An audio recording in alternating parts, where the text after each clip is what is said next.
I think it is very valuable to be able to carry something very heavy. I think that there are translatable skills that people must maintain and build and be physically capable. There is something very important about being strong and having enough healthy muscle mass to support longevity.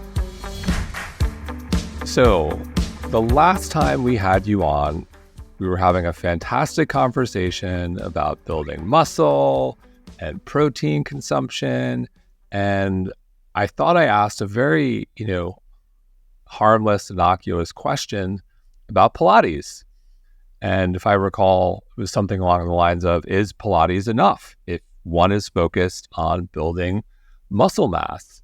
And your answer was, nothing against Pilates. I like Pilates, but no, it's not enough.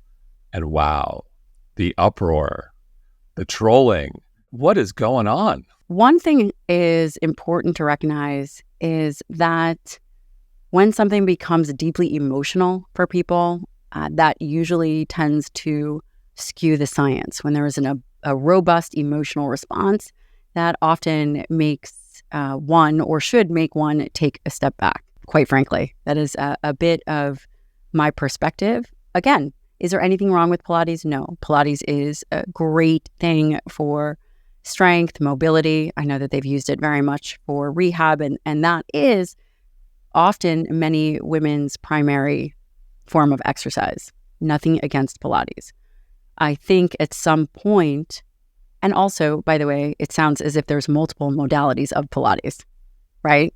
And I think at some point, when we move into thinking about the strength continuum, there comes a point where adding load, different kinds of load, resistance, free weights potentially can really become effective in muscle hypertrophy. Not a very controversial statement, I don't think. Okay, so we set the record straight? Yes, very controversial. And quite frankly, I think I said a lot of things that potentially may have been more controversial, but for some reason, the concept of Pilates was very, it was very heated when I said that there should likely be some additional resistance training up until a point. I suppose if your goal is hypertrophy, there's many ways to obtain it, but I do believe that resistance training under load with free weights, if someone can safely do it, would be very beneficial. Well said. I think we put this one to bed. What do you think? Yeah. Should we run this on Instagram just to test it out again? Just for fun. And by the way, I was looking for this great article and I actually found it. And so I'm just going to highlight this article. This is a great article by Brad Schoenfeld, and it is Loading Recommendations for Muscle Strength, Hypertrophy, and Local Endurance, a re-examination of the repetition continuum. So I thought this is cool. It just takes a look at the high load, low load, strength, hypertrophy, and muscular endurance. Many ways to skin a cat, but a great article for people who are looking to reference something. So can you give us a quick primer on some of those terms you just used? Hypertrophy, low load, just in general for those unfamiliar. You got it. So when we think about strength, that's really the ability to produce a maximum force against any kind of external resistance. And again, is there multiple ways to get strength? Yes. Muscle hypertrophy refers to the growth of muscle tissue. And again, that can manifest in a variety of adaptations. And typically, when people think about hypertrophy, again, there are multiple ways to do it. And I think some of the science has changed in terms of this rep continuum. That could be often spoken about 8 to 12 repetitions. And that's what people commonly refer to as the hypertrophy zone. But again, can these things change? Could you do a lighter load with more weight? You absolutely could.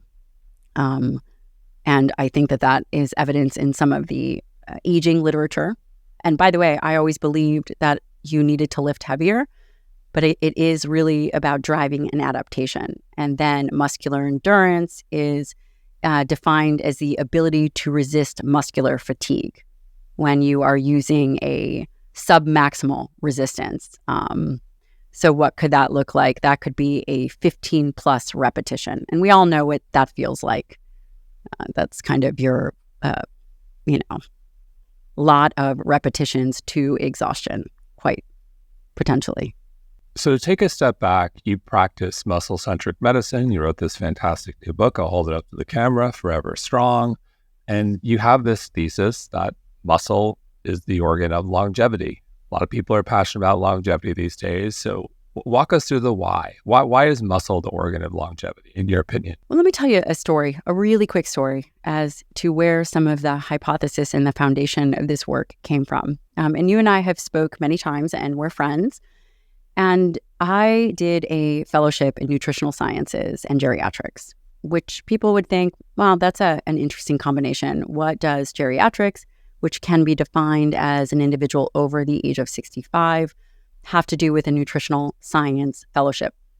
And in combination with that was obesity medicine research. I also, part of the job as a clinical fellow is to run an obesity medicine clinic. And one of the things that I noticed over time, and this was, I don't think I've told you this story before, right? I have not told you about this one participant of this study. So running this weight management clinic, and this was for extremely overweight individuals. This was extreme obesity, if not morbid obesity, was kind of one end of what I was doing. The other end that I was interested in, and some of the research projects, and one research project in particular, as a fellow, you work on various projects. One research project in particular, we were looking at brain function and body composition, meaning body composition, the amount of obesity an individual had to be to qualify for the study, which was well over 30%, and brain function. We are doing cognitive testing, which was both done in an fMRI machine as well as in-person testing. And then on weekends and during the day, when I wasn't waking up at 4 a.m. to do muscle biopsies and fat biopsies, I was either rounding at a nursing home, or I was seeing in the hospital or in a memory and aging clinic geriatric patients, some with pretty significant Alzheimer's to moderate or mild cognitive impairment. And this one patient in particular, we'll just call her Betty. She was a mom of 3 in her mid-50s, and she had always struggled with the same 20 pounds. Yo-yo dieting her entire life, was really struggling to lose the weight that she had put on after her pregnancies. And it just seemed to be this really common cycle that I think a lot of the listeners can relate to. And, she was just amazing, just funny and just present and warm and loving, and had always put herself last. I imaged her brain, and her brain looked like the beginning of an Alzheimer's brain. And it was devastating. It was devastating, the advice that she had been given, which largely hasn't changed, which was reduce her calories and move more. And what happened was that in the process, she would yo-yo diet and lose skeletal muscle, and she destroyed her metabolism. She destroyed her muscle mass. She destroyed her metabolism. And then I started to think about all the patients and all these patients that I was seeing. It wasn't that they were overweight that was the problem. It was the fact that they had unhealthy skeletal muscle as the root cause of these symptoms that we were now seeing, whether it was Alzheimer's, cardiovascular disease, insulin resistance, or obesity. These weren't diseases of obesity. They were diseases of skeletal muscle first. And that is where muscle-centric medicine came from. And quite frankly, if we aim to correct a problem, we have to make sure that we are actually asking the right question. Otherwise, it's going to be much of the same. For the last 50 years, we've been fighting the obesity epidemic. And for the last 50 years, we've only gotten worse. We haven't even gotten better. And this brings us to the concept of muscle-centric medicine, which I'm going to let you talk before I just dive into it, because I certainly don't want this to be a monologue. I think resistance training, consuming protein, not new, but I think newer for women. I think there's a cultural shift here. And anecdotally, I hear and I see more women thinking about resistance training.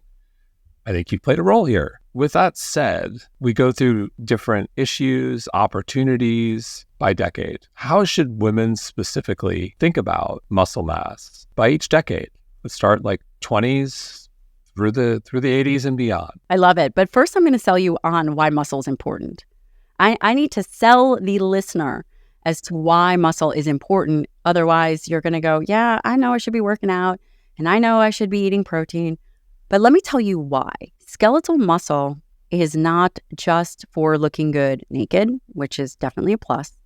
It is not just for power and strength like we discussed earlier. It's not just for Pilates or weightlifting. Skeletal muscle is the largest endocrine organ system in the body. And what does that mean? That means when you contract skeletal muscle secretes hormones. These hormones are chemical messengers. They are called myokines. And you're probably thinking, why do I care about a myokine? Number one, take a moment to really hear what I just said. This idea that contracting skeletal muscle, that what skeletal muscle releases travels throughout the body and impacts nearly every organ system. There is a crosstalk. Skeletal muscle is an endocrine organ that you have direct control over. I cannot say that for anything else to my knowledge. Contracting skeletal muscle releases myokines, which interface with immune cells. They can impact immunity. They can help regulate immune responses for when we all have heard about Hashimoto's or there's all kinds of autoimmune illnesses out there. In fact, it is much more common than we would like to see. And whether that's genetic, environmental, it's probably a perfect storm. But if an individual is struggling with any kind of autoimmunity, exercise is definitely incredibly helpful because it modulates the immune system. The other reason why skeletal muscle, or one of many reasons why it's important, is it is your metabolic sink. And that, it quite simply means that when we think about nutrition and eating and carbohydrates, the majority of the place that these carbohydrates are disposed of is skeletal muscle. So the more healthy muscle mass you have, the more places that you have to store carbohydrates. We store carbohydrates in the form of glycogen. In addition, skeletal muscle is full of mitochondria. Mitochondria we've all heard of the powerhouse of the cell. It is the place where ATP is utilized. It is a site of fatty acid oxidation. This all is within skeletal muscle, which again, you have direct control over. It is your body armor if you were to fall or if you were to get sick, which hopefully none of us have to contend with, but it does happen. If you have issues with fertility, body composition becomes a major issue. And I know that you have a lot of women listeners. Polycystic ovarian syndrome is one way that I would like to highlight this idea that skeletal muscle can actually play a role in fertility, because the more you can regulate insulin sensitivity, the better your chances of managing your body composition. So when we think about PCOS, we know that, of course, there are multiple things that can play a role into that. But if someone is struggling with insulin resistance, skeletal muscle is the way to leverage this. And quite frankly, it is your storage form of amino acids, which becomes really critical as we age. The body is constantly turning over. You are a new person, and you have the turnover of liver and the gastrointestinal tract, skin, hair, nails, you name it. Those require amino acids. And oftentimes when someone is not eating a diet that is robust enough in protein, the body will dip into its own protein reserves, which are skeletal muscle. Which technically, I'm saying it kind of on a macro level, but it needs those amino acids. And so hopefully listening to what I am saying has now convinced you that skeletal muscle is really the key to health and longevity. In fact, we know that the lower your muscle mass, you have a decreased ability to survive nearly any disease. So better for everything: brain, heart, major organ, immune system, hormones, and the mirror. Yeah, in the mirror. I love that, in the mirror. And let's talk about when you are younger. When you are younger, you have a lot more flexibility. You could probably eat a Twinkie diet. I don't recommend it. But you have a lot more flexibility on your training capacity and also your nutrition. The body is very robust, and this could be in your 20s. You can get away with probably a lower protein diet and, quite frankly, different training modalities. You can be less careful because you are largely driven by hormones, and the body is really primed for growth. I will say, though, that this is the time to really build out that bank of skeletal muscle and bone, quite frankly, because let's face it, it doesn't get easier. And we've all seen that. And what does that look like in your 80s or 60s and beyond, 60s, 70s, and 80s? It becomes more challenging to maintain healthy skeletal muscle mass. And we have seen it in our family members. Those that we love become sarcopenic, which is a decrease in muscle mass and strength. And arguably, however, I will say because of our increasing sedentary lifestyle, potentially that can begin in our 30s, which rides along with many of the other diseases that we do see. Right? We say Alzheimer's also potentially begins in your 30s. Same with cardiovascular disease. So these diseases of aging actually are influenced decades before. So when you are in your 20s and 30s, this is your prime time for optimizing the health of skeletal muscle. I can vouch for that one personally. I stopped doing resistance training, and I started to notice I was losing muscle mass. I was losing some weight. I'll turn 49 in November. And I got really serious about resistance training once we moved to Miami. And I have had to work really hard to gain. I think I gained about 9 pounds of muscle. That's incredible. But it's been hard. Like, it has been difficult. Very difficult. I'm in fairly good shape. Difficult. And so, what I did to measure it is at the gym I go to, they have an in-body scan. It's not a DEXA scan. So I got a sense of my muscle, my lean muscle mass, skeletal mass, and body fat.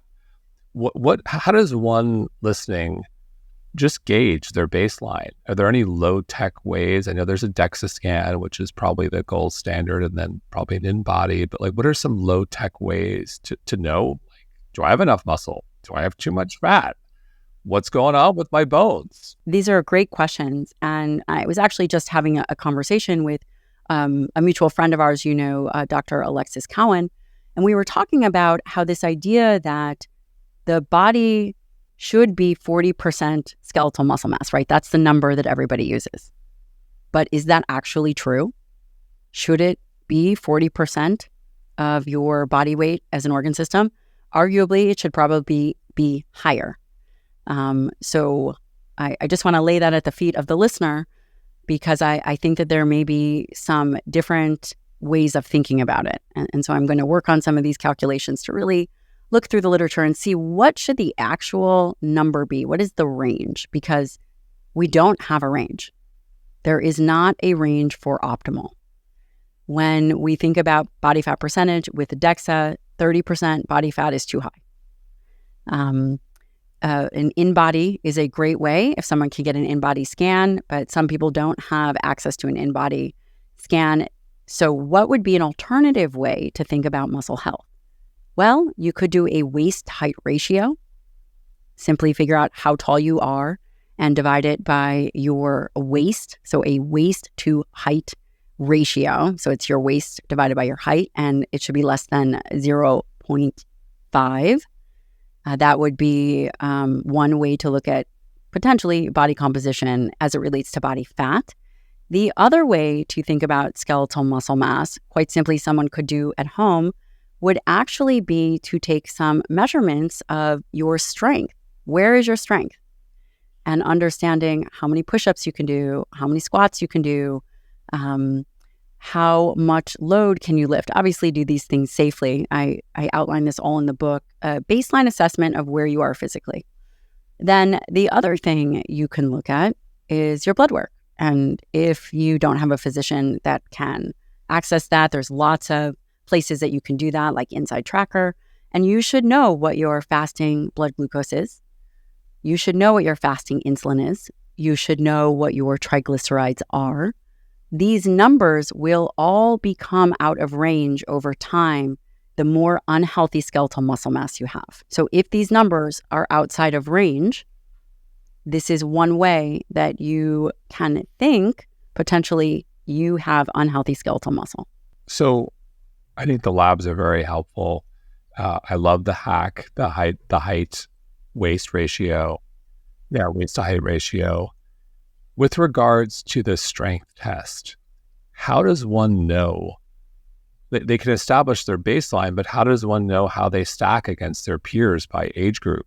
This is another topic I've thought quite a bit about because I'm not, there's lots of recommendations for how much an individual should squat.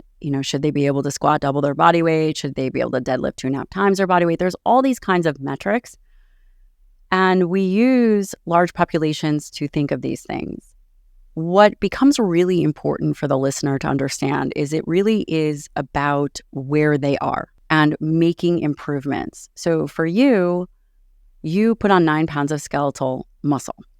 I could not have told you how much skeletal muscle mass you should have put on. Our podcast listeners know this, but I'll just repeat it for new listeners. I'm 6'7", so I have a massive frame. You are a massive individual. And by the way, if they don't know this, you've been a very highly competitive athlete for a long time. So the fact that you were able to... It was 25 years ago. But it doesn't matter. Muscle history is important. It's fair. And that is something so fascinating to know that you, with your stature and just your physicality, for reference, I'm 5'1" on a good day. Maybe 110 pounds also on a good day. The fact that you were able to put on quite a bit of skeletal muscle means, it's a positive. And I couldn't have told you how much skeletal muscle you should have put on. And your question is, how do we know where we are and where we need to go? And that is deeply personal. What we do know is that individuals do need to be improving. The first couple weeks of any training program, it's going to be more neurological adaptation, right? Strength comes before hypertrophy. And I think that you probably could attest to that. You were starting to see changes in strength before you began to really put on skeletal muscle. So get a baseline as to where you are and then shoot to improve over time. And also hold yourself accountable. Would that be 12 weeks reassessing? You should. What if someone is, a busy mom? Like myself? Like yourself. I want to hear about, we'll start with you first. You're a busy mom. You have 2 little kids. You just moved to a new city, Houston. Your husband's in Baylor's the best urology residence program in the country. So your husband's there doing 100 hours a week. Yeah. That's hard. And you see patients. You see patients. You also wrote a book. And I have a full podcast, which, by the way, you were on. Yes. You have a podcast. There's a lot going on. And I'll just make a note. A lot of doctors we know don't see patients. You actually see patients. I do. I see patients. I have a full clinic. Yes, I do.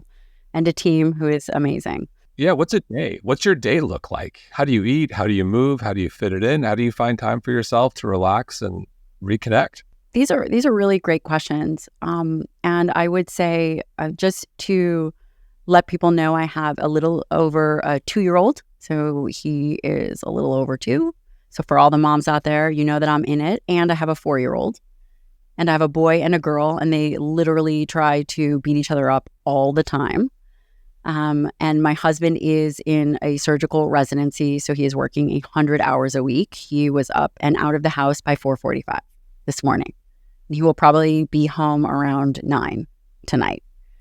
And for me, he wakes us all up. He wakes me up 4:45. Depending on the day, I will get up and I will train. So I will train. I will try to get training in before the kids are awake.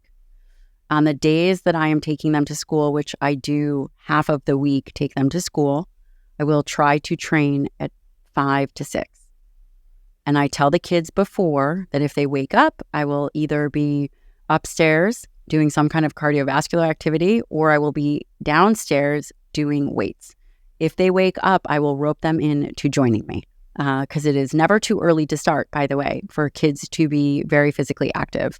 I love kettlebells. I will do some kind of kettlebell activity, whether it's a carry or a swing or a Turkish get-up. I will also do push press or some kind of squat with kettlebells. So I don't use a rack or anything like that, just because the kids are little. So much easier to have a whole bunch of kettlebells on the floor. And I'll make it really hard. So we also have a Bulgarian bag. Sometimes I'll throw a Bulgarian bag over my shoulder.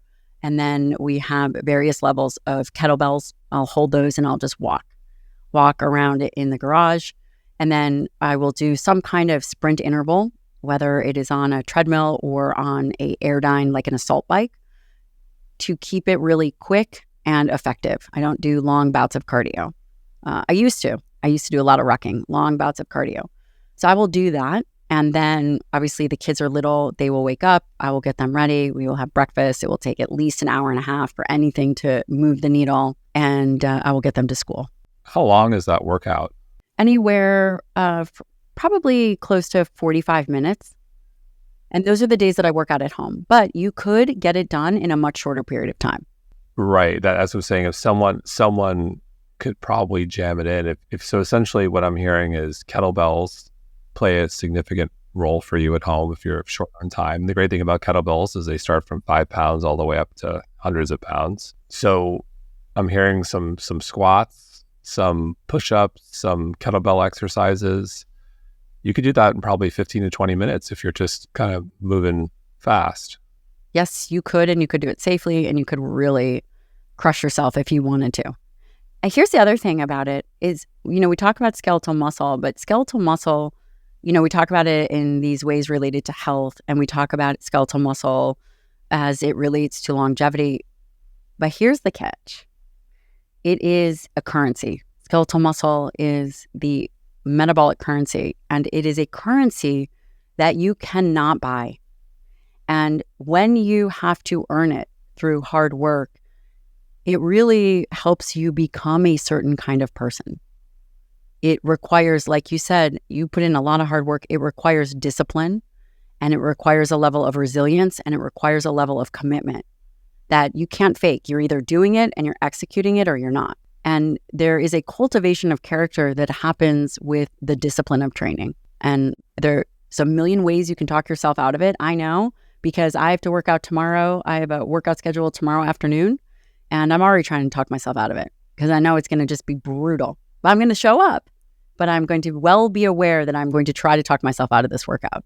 So I want to go to mindset, but before we go there, how many days a week is like the bare minimum to get started for someone who's listening, in your opinion? And can we share somewhere, maybe you have like do you have a beginner workout? I do. I don't know if you know that, but I have a beginner and intermediate workout. And by the way, I could never be a fitness influencer because I shot 100 videos and they're actually available. We have a whole video library that is available. Can we link to that in the show notes so everyone can go there? Yes. Amazing. And okay, so you get your workout in. And that's just the days that I'm at home taking the kids to school. And let's say for some reason I didn't wake up at 5 or Shane didn't get me up at 4:45. I mean, I'm pretty good at waking up and just executing on that. I will not miss the workout. I will have to get it in. So I'd rather suffer earlier than know that I have to do it at 5 or 6 p.m. Do you think about it as suffering, or do you really enjoy the workouts? I love it. I hate working out in the afternoon. Why? Too late for you, your body? I feel like it is very hard to get into the zone later on in the day, whether it's 5 or 6 p.m. Just mentally, I find it a lot more difficult, and it can affect my sleep. To really push it, again, we're looking for adaptation. You don't have to push yourself in the way that it has to be heavy or explosive. They're all skills that are really good to have. But again, when we think about this hypertrophy continuum, there's all different ways to get the result. So you're really looking for adaptation. I personally really enjoy explosive activities. I enjoy things that are heavy and fast to move. but everyone, you don't have to do that. So again, there's multiple ways to do it. For a beginner starting out, number one, you might never feel ready. So please do not rely on the moment of feeling ready or feel as if you have to lose weight or get in shape before you go and train. Again, I am a physician who sees patients, and that is something that I've heard many, many, many times, that people struggle to go to the gym because they feel that they have to get in shape first. This is not, if we can shift from what people have to lose to what they have to gain from muscle and strength, that's a much better strategy, both physically and mentally. Let's go there. Let's talk about mindset. It's a big part of the book. Were you surprised? I bet you people are going to be surprised. I was a little surprised, but then I thought about you, and I know you, and I'm not surprised. It makes sense. Yeah. I mean, the book is, for the listener, if you're thinking about, so the book is Forever Strong. It is a evidence-based guidebook for nutrition and training and understanding how really to get the best out of yourself physically, but also mentally. And again, I've seen patients since 2006. I can provide you with the best guidebook, but if you do not have the mental framework for execution, it doesn't matter. It does not matter. And so that is why I included it in the book. So give me an example of a good mental framework and a bad mental framework. So one thing that I think is really, really valuable is understanding your weaknesses. People always talk about what are the strengths, and I'm going to do this tomorrow, and I'm never going to binge on the cookies that my kids brought home, or I'm not going to X, Y, and Z. And the human being or the human animal is so predictable, right? And the weaknesses and the challenges and the things that you will face are incredibly predictable. The hard part is most people don't plan for those. And quite frankly, those are the easiest to plan for. I'll give you an example out of my own life. I know that when I travel, I'm going to be hungrier. I'm going to be much more likely to miss a workout. I am going to want to eat, those, what are they called? Sweet Smarts, those gummy candies, whatever it is. They're good. Yeah. See, they're good. You know it. Not always available. But I know that after I travel, I'm going to be really hungry, or let's say I'm doing multiple podcasts or I have a speaking event. I'm going to want to just eat a bunch of junk food. Like, I know this about myself. Maybe it's because I don't get hungry the day of and not eating as much as I should. But man, I'm telling you, that body, it's going to want a bunch of fuel. And the fuel it wants is typically not a lean cut of meat or a chicken breast. It's give me the bare naked apple chips with a little bit of chocolate or X, Y, and Z. So I know this about myself. So I plan for it. I do not kid myself that I am going to be wanting and craving these things. So if it's available to me, I will eat it, unless I know where I'm going to be. I've already Instacarted it to my hotel, which are things, whatever is going to be on my meal plan already. So I have it all waiting for me, because I know when I get back to that hotel at 7 p.m., instead of going off my nutrition plan, I have a game plan. I'm not surprised by my human nature. So some will talk about the 80-20 rule. Yeah. You embrace the 80-20 rule. 80% I'm going to stick to my regimen, and then 20% I'll do whatever. Or do you think about it? Because I know you're not restrictive at the same time. You have to know yourself. So yeah, and I know for some people, they have to be restrictive. They are all or nothing personalities, addictive personalities. And that's very real. How do you think about that? 80-20, 90-10, something entirely different? I don't think about my nutrition plan as a diet. For me, it is very much a lifestyle. And I think about it in advance. So I prep my food for the week. I know what I'm having. It's all stuff I like. Lean proteins, some kind of carbohydrate, and some kind of vegetable and fruit. When it comes to going off of a plan, I think there's a couple ways to think about it. Number one, if you put yourself in the position, let's say you have weight to lose, maybe you've got 10 pounds to lose, and you have struggled with that 10 pounds for a long period of time. Going off your plan is going to erode your self-confidence over time, right? Because you're still trying to, again, and if you have 10 pounds and you don't care about losing it, then that's a whole different story. But if you are someone like many of my patients who go, you know what? I have been struggling for the last 5 years to lose the same 10 pounds, but nothing is happening, then we have to change something. And potentially, if those individuals are doing the 80-20 rule and nothing is moving the needle, then that is not the place to start. The idea is committing to a plan and a program that can be, for that moment, their new lifestyle. So then they become the person that executes on their standardized meals and there's no chaotic eating. I think when we think about the 80-20 rule, again, it really depends on the person, but it creates a little bit of chaos. And if you have an endpoint and a goal, if you create chaos for the person, they are going to fall off their program much more frequently. It's not going to be 80-20. It's going to be more like 50-50. So do you think part of the problem in our inability culturally to really effectively manage our weight, that it's partially due to this idea that you had to do cardio to lose pounds and not enough focus on building lean muscle? Yeah. So your question that I'm hearing you ask is, why do I still think that we are struggling so badly? I believe that we are struggling so badly for a number of reasons, which I will happily lay out. Number one, dietary protein has been an afterthought. The current recommendation for dietary protein is 0.8 grams per kilogram body weight. And that recommendation has not changed since 1968, which for the listener is 0.37 grams per pound. So if you are 115 pounds, your recommended dietary allowance is about 45 grams of protein a day. That is way too low. Why do I think that we still struggle with obesity? Well, the fact that protein has been swept under the rug and, again, has not changed the recommendation since 1968 tells me one of two things. Number one, we've had no new science, or it just hasn't been a priority. We've had a lot of new science. So the idea is it probably just hasn't been a priority because we have to face things like feeding the World Health Organization. When you change protein recommendations in the US, there are all kinds of implications that happen. So we have really focused our attention on dietary carbohydrates and fat. When you change your diet to be protein forward, a number of things happen. Number one, you definitely are more satiated. There's this concept called the protein leverage hypothesis.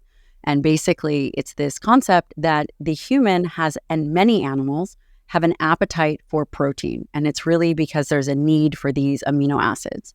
20 different amino acids, 9 of which are essential, meaning we must get them from the diet.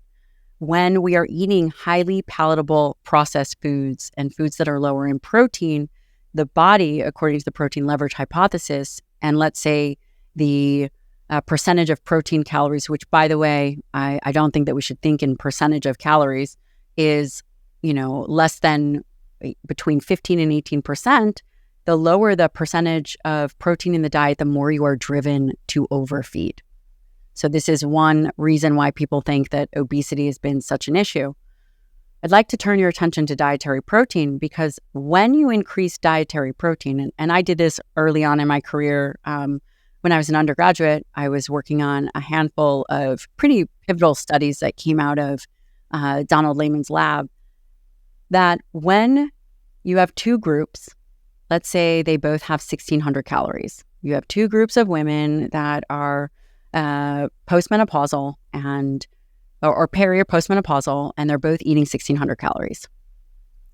You have one group that those calories come from, the majority of them are carbohydrates. Let's say 55 grams of carbohydrates at that first meal. And the other group has dietary protein as their primary meal at that first meal.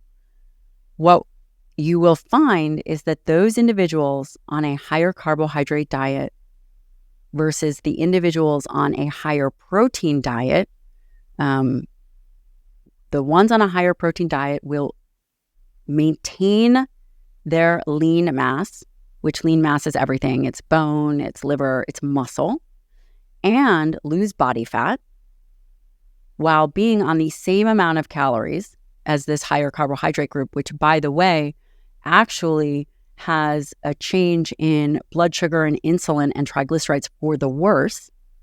They become worse versus a group that is higher protein. You will see an improvement in triglyceride levels when you reduce carbohydrates less than 130 grams per day. You will see, oftentimes, while carbohydrates are controlled, an improvement in blood pressure. You will see an improvement in glucose, and you will see an improvement in fasting insulin levels. So when we correct for dietary protein, it allows for the body to work more efficiently. I mean, that's just based on, so even though calories are the same, by adjusting dietary protein first, you really can improve body composition and the metrics that follow. So you mentioned Don Layman, one of your mentors. We've had him on the show. So I encourage everyone to go over there. We go deep on amino acids, specifically leucine. And I want to get back to what you eat because, okay, lunch and dinner, I think, are pretty straightforward. You know, you get some wild salmon, maybe some sardines or beef or chicken. You can get there with the animal protein if you consume it pretty easily. But the big challenge for a lot of people who are busy trying to get a kid out the door to school is breakfast. Do you have a go-to breakfast? Breakfast is actually, I would say breakfast and your last meal of the day are the two most important meals. How about them apples? No pun intended. And often I will say that I used to tell people to fast. I don't tell them that anymore. And the idea of breakfast is very important. We have eggs in our house. We have eggs, we have frittatas, and we actually make them before. So how many eggs do you, because there's only like 6 grams of protein in an egg.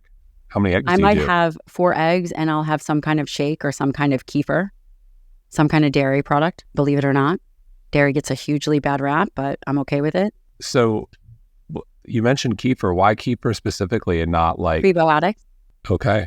There is going to be a gut muscle axis that is going to come out more and people are going to begin to talk about it more. This idea that there's this interface between gastrointestinal health and muscle health. I do believe that.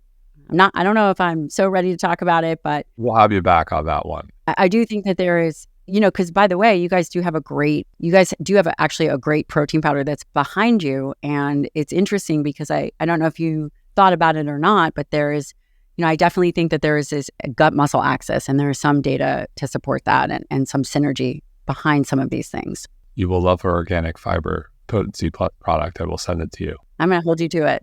So we will send it to you. Or I will have Colleen hand deliver it in LA when she sees you next week. I'm excited.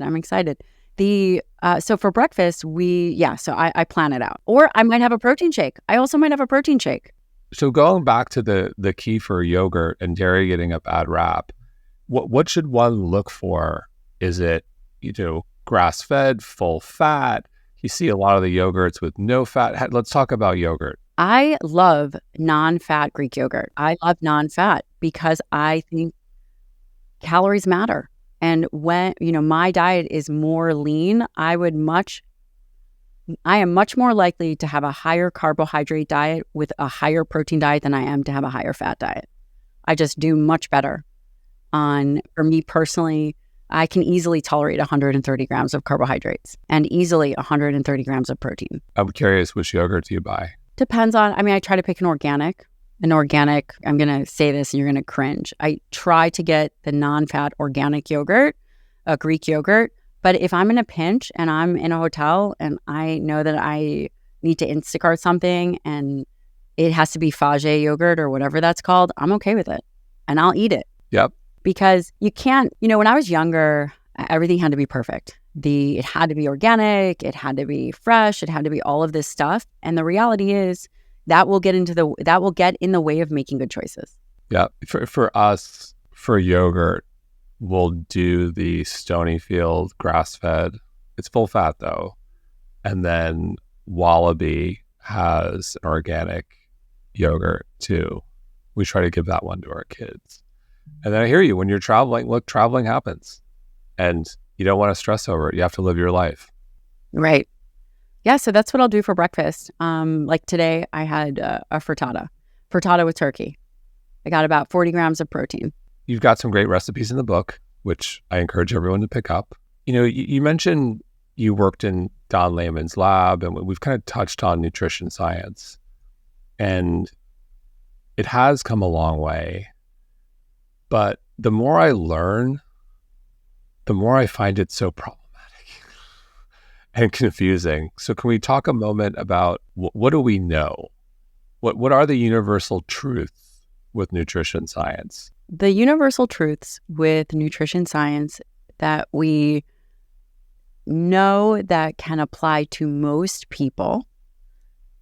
We know that there is an essential need, at least we know this right now, and I'm going to actually throw a wrench into this, that there is an essential need for protein. We do know that these essential amino acids must be obtained from the diet. These 20 different, or the 9 essentials are 20 different amino acids. We're talking about for optimal health. The body needs dietary protein, and I would say that that is of critical importance. And there are deficiencies that can happen without enough dietary protein, although not common.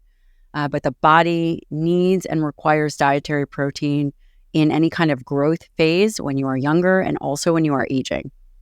It is undeniable and it is protective. The other aspect to the quote, what we know, is that there are probably a small subset of people that their gut microbiome is different, and this has not been demonstrated in humans to my knowledge yet, but that their gut microbiome can actually break down, the bugs in their gut microbiome can generate essential amino acids, which, if that ends up being true, that would change conceptually what we think about the protein need of essential amino acids. That does not discount the fundamental truth that we do require dietary protein. Would it mean that some people can get away with less, potentially, versus others? But there is a universal truth that we do need dietary protein. So I would say that to be a universal truth. I would say that we can all agree that there is an essential fatty acid need, and that we can all agree that carbohydrates can be generated and that there isn't a dietary need for that. I would be comfortable with all of those statements. If you could wave your magic wand and conduct a study that required no time or effort from you and get real results, what would that study be? What I'd really like to see is, I'd like to see, we often talk about dietary protein as a macronutrient as a whole. And when you look at the back of a label, you just see protein. But again, this protein is highly complex. It's made up of 20 different amino acids. These 20 different amino acids all have different biological roles and different biological fates. So it's not just protein. Each, for example, leucine is important for mTOR stimulation for muscle protein synthesis. Threonine is important for gut lining because it is a precursor for mucin production. Tyrosine is important for other neurotransmitters. Tryptophan is important for serotonin. So these, while we look at dietary protein as this one thing, there are 20 different amino acids. What I would love to see is, I would love to see us begin to think about dietary protein as individual nutrients. So each amino acid has its own need and own optimal threshold. I would love to see what those are and where it plays out in this spectrum of nutrition. So for example, could we see what the ideal methionine intake is, and what are what does that actually look like? Not a minimum to prevent deficiencies, but where is the optimal level for lysine? And what happens when we begin to shift the focus from just this macronutrient protein to these individual amino acids? And what is the preferred ratio of those? That's what I would like to know. That is interesting. I think methionine, I believe eggs are a great source. Do I have that right? Yeah. But, who would be a person who would benefit from methionine restriction? Would that be someone with an elevated homocysteine? How do we begin to think about not just dietary protein as a whole, but how do we begin to think about these individual amino acids? And is there a way to really focus nutrition on that? That would be what I would love to see. So, okay, you have my attention. You mentioned elevated homocysteine, which I have a crazy history there. Do you have a hypothesis on methionine and homocysteine, or is that just a random example? I mean, potentially. I would have to look at the data and think about it, but could there be a methionine cysteine ratio that would be more beneficial for someone with elevated homocysteine? So more methionine or less methionine? Change the ratio of cysteine, so potentially increase this, potentially increase cysteine. Again, I haven't dove deep into this data because you asked if I had a magic wand, what would the study be? Let's get the wand. Evan, now I want to know. These are some of the things that I would think about. But then again, taking into consideration, how do we account for maintaining skeletal muscle mass and dietary protein? So, how do we really think about all of these things? And that's what I would love to know.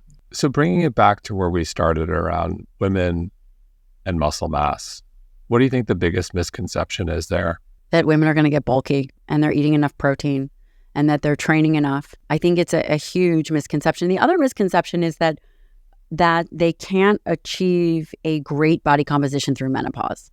I don't think that that's true. I think women can.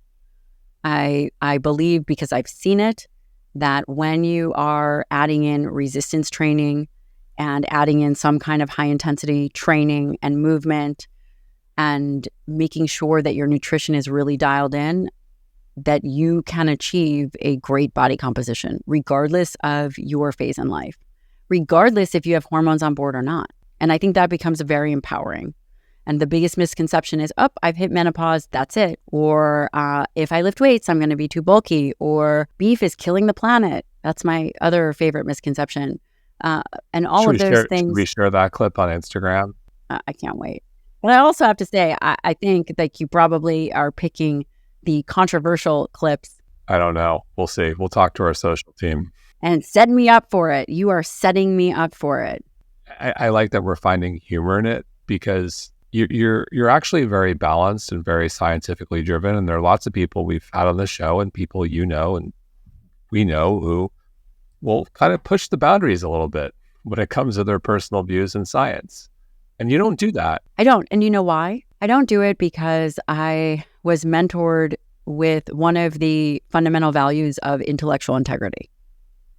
And when you have intellectual integrity, it's okay to change your mind. And I don't have an agenda that I'm pushing. If I were to say I'm pushing any agenda, it's that I've seen a lot of people suffering. I've seen way more death than I would like to. And I've just seen a lot.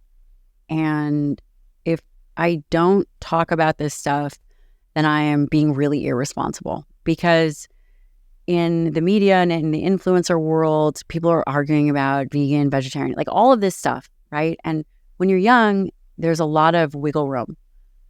But as you age and mature, that window of youth closes. And it's those people that are really struggling for answers that get deeply affected. And that becomes a driving force for me, because I think that they are suffering unnecessarily and unfairly so. Yeah, well, we touched on the body armor, and there's the crazy stat, which we've shared in the show. You know it well. If you're over age 65, there's a 1 in 4 chance you'll fall. If you fall once, you're twice as likely to fall again. If you fall and break your hip, there's a 30 to 40% chance you'll die within a year. To clarify, for those, it's not necessarily from the fall. It could be complications from surgery. It could be an infection, or it could be the ensuing depression, pneumonia, lots of things that could go wrong. And to your point, anecdotally, I've seen this happen in the past couple of years with more than a few people I know. And it's sad. It is sad. And I think that it is largely preventable. And with the smokescreen of having us all disagree on certain things really takes away from the focus of what needs to happen. And it's like this big machine. The ultimate question one has to ask is, who stands to profit when we fight amongst ourselves? When we talk about climate change, this is not an agricultural issue in the US. It's just not. But if we are bickering amongst ourselves, and that is a distraction from the fact that there's industry, electricity, and transportation that make up a huge percentage of greenhouse gas or things that potentially are affecting our environment, And somehow it's geared towards agriculture, which I think as a whole is around 9%. We're not going to eat our way out of climate change. And so you asked me, you said that about the agenda. I don't have one. If I were to say my agenda is how can we clean up and clear up some of this misconception about health and wellness and what we need to be doing, what are some core fundamental principles that we need to be doing and following so that we can live a long, healthy life, truly. And that is everyone should be training and you should be doing resistance exercise. Fine. If you want to do Pilates, go right ahead. I think that there is some benefit to be able to pick up a very heavy kettlebell. God forbid that there is some emergency, you are trained to pick things up. I think it is very valuable to be able to carry something very heavy. I think that there are translatable skills that people must maintain and build and be physically capable. There is something very important about being strong and having enough healthy muscle mass to support longevity. 40% of women over the age of 65 are below the recommended dietary amount of protein. Wow. That's a lot of people. And this, you can look this up and calculate it yourself through the NHANES data set if you are interested. But women over the age of 65 are under-consuming dietary protein. This is going to be devastating with the changes in skeletal muscle mass and the decrease in activity that happens. And especially with falls, these things that we think about that really create major issues for people in their life and their family is this inability to get up if they fall, to maintain activities of daily life. These things are critical. So what people need to, and by the way, 50% of Americans don't exercise. It's that high. Well, I know that January 13th is National Quitters Day at the gym. We last 13 days. That's really funny. 24% of individuals are meeting the daily requirements for all the exercise, for the 150 minutes plus 2 days of resistance training. People are not doing it. Well, we're going to get there. Everyone's going to pick up your book. And so in closing, let's say you've been blessed with a billboard on the 405. And on this billboard, you could put anything to get your message out. What's on your billboard? Easy. Muscle is the organ of longevity. Amen. Gabrielle, thanks so much. Always a pleasure. We'll have you back. The book is forever strong. I'll hold it up to the camera again. Everyone pick it up. It's a game changer. And for everyone listening, I think the message is clear. Got to do resistance training, got to consume enough protein, and it will pay huge dividends as you age. Yes.